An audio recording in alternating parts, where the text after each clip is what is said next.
ખેડા જિલ્લામાંથી મોટી અને ચોંકાવનારી ઘટના સામે આવી છે. ચિખલોડ તાલુકા પંચાયતમાંથી રાજકીય ઇતિહાસ રચાયો હોય તેવી ઘટના સામે આવી છે.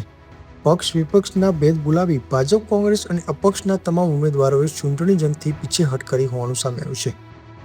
ફાગવેલ તાલુકામાં સમાવેશ થવાના વિરોધમાં ચિખલોડ ગામે એકતા દર્શાવી છે. કપડવંજ જ અમારો તાલુકો એવી લાગણી સાથે ચારેય મહિલા ઉમેદવારો ઇલાબેન શર્મા, ધ્રુમાબેન, ભાવનાબેન પરમાર અને સોનલબેને પોતાના ઉમેદવારી ફોર્મ પરત ખેંચે છે. સમગ્ર જિલ્લામાં રાજકીય હડકંપ મચી ગયો છે. સત્તા માટે નહીં પરંતુ ગામના સ્વાભિમાન અને હિત માટે લેવાયેલા આ પગલાએ સરકાર અને તંત્ર પણ વિચારવા મજબૂર કર્યા છે.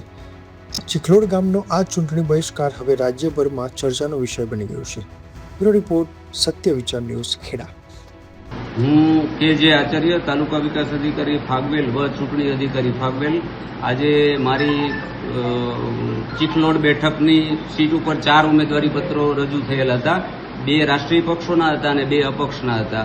તો એમના ઉમેદવારી પત્રો રજૂ થઈ ગયા હતા. ત્યાર પછી પાછા ખેંચવાની આજે મારી સમક્ષ જે નોટિસ રજૂ થઈ એ નોટિસ રજૂના કામે મેં નામદાર ચૂંટણી પંચની સૂચના અન્વયે ચૂંટણી મુક્તપણે, ન્યાયીપણે અને તટસ્થપણે યોજાય અને ચૂંટણી સારા વાતાવરણમાં યોજાય અને દરેકે ચૂંટણી લડવી જોઈએ, જેથી લોકશાહીનું હનન ન થાય.